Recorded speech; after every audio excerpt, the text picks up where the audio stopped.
আমি মির্জা ফখরুল ইসলাম আলমগীর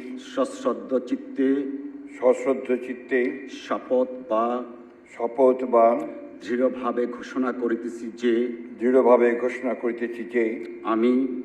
আমি আইন অনুযায়ী বাংলাদেশের রাষ্ট্রপতি পদের কর্তব্য বিশ্বস্ততার